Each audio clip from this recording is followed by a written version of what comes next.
Hey Crafty Peeps, today we're diving into the most requested topic I get. Coloring skin tones. Whether you're working with cute characters or building your own little scene with your characters, getting skin tones just right can bring your project to life. And I promise it doesn't have to be complicated. In fact, I'm going to break it down to 3 simple steps. Using your alcohol markers that you already have in your stash. Let's jump into it right now. Step 1 in picking your perfect skin tone combo. I always like to pick out the markers I think I'm gonna use, and I like to swatch them out. That way it gives me an idea of what they're gonna do on the paper I picked. That's a big thing. The paper is a big part of what how things work. So for example, I'm using just Neenah 80-pound cardstock today. Each time I pick a different paper, I'll swatch out the colors I plan on using. And I will also switch out and see if a certain color combo works better on a different type of paper.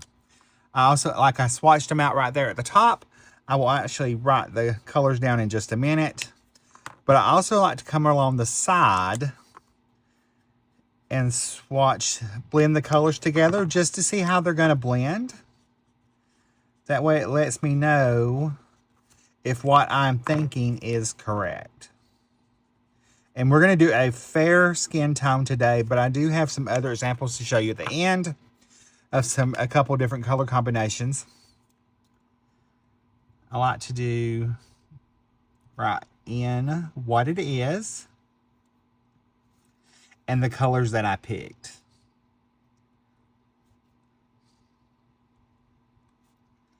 That way I know if I like the skin tone, I can keep this in a file and come back for it and use it again.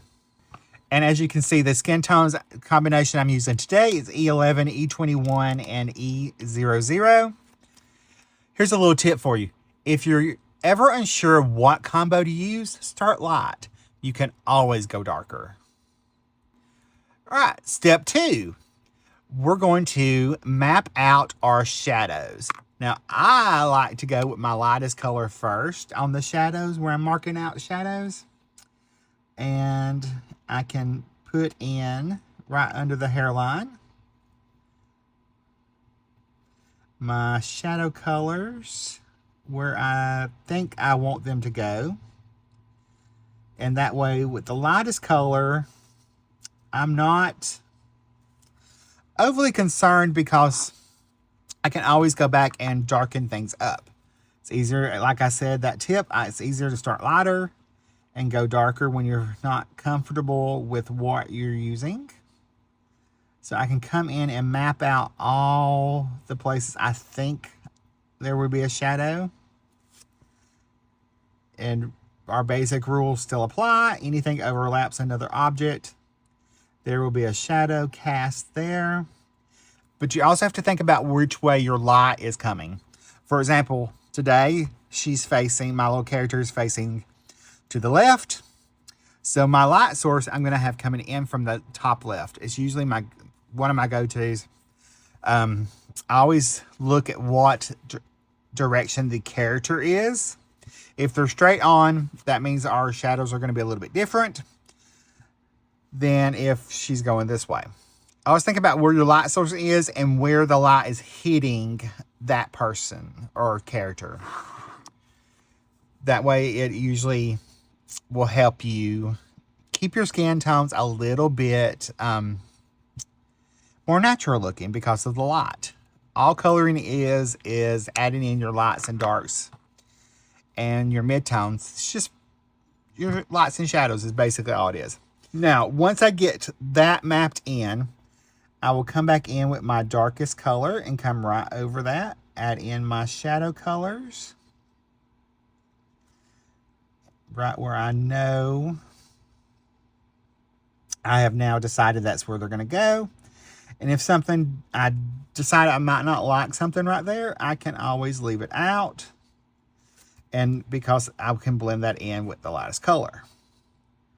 But now that I know these are where I'm intending for my light shadows to be, I will go ahead and map those in, or put in those dark with the darkest color. If Rick could talk today, it would be, we would be doing something, wouldn't we, y'all? So I'll go ahead and put in those shadow colors everywhere that I've already pre-mapped out. All right, now it's the fun part. We're gonna blend it, baby. This is where the magic really happens. This is when I can come in with my midtones and my highlight, or midtones and highlights, depending on how many markers I'm using. And I can start filling in,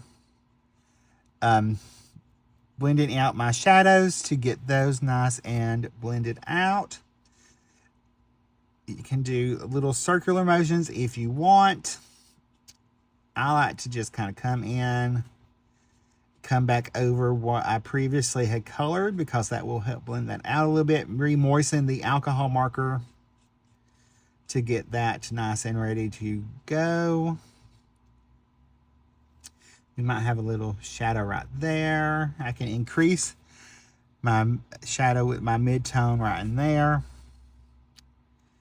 And I can just, I'm just going to keep blending this out, this color. This is the E21, which is our mid-tone today. So, and that is going to be the majority of your color.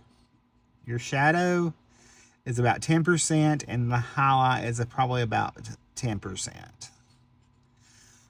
80% of it is going to be your midtones. So now we're going to go ahead and blend that out with our highlight color, and I just blend everything together. Come back over some of the areas we had previously colored to blend our skin tone together.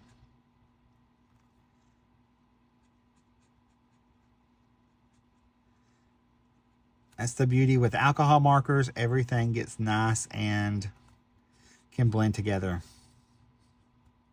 super easily. Even when you think you've made a mistake, you can blend it out. Here's a pro tip for you. If your blending looks a little streaky, don't worry. Let it dry for a minute. Alcohol ink settles beautifully, and you can come back over it and do it again. All right, I did promise y'all a couple other color combinations for skin tones. These are the other ones that I came up with. They are usually my go-tos for coloring each skin type that I color the most. So here I have a porcelain skin tone, and I used R01 as my darkest color, E00 and E00, E000. By the way, I'm using my Copics today. So those are other skin tones for Ohuhu and Olo and all that would be all a little bit different, but they're pretty much all the same. All right, then we have the one we did together with the fair skin with the E11, E21, and E000. And this is my dark skin combination, which is E47, E27, E25, and E23. I will set these here for a second. Well, y'all, if you want to take a screenshot, if you're on your phone, you'll have those. They'll also be on the blog post that coordinates with this. And I'll make sure they get pinned to Pinterest as well. And that's it, Crafty Peeps. 3 simple steps to beautiful blended skin tones using alcohol markers. Let me know in the comments if there's another topic that you would like me to cover coloring-wise in 3 simple steps. I'd be happy to do it if you want to do hair, clothes, whatever. Let me know in the comments below. And if you like this video, you're probably going to like the one coming up right over there. I will see you in that video right over there. Bye, guys. Stay crafty. Love you.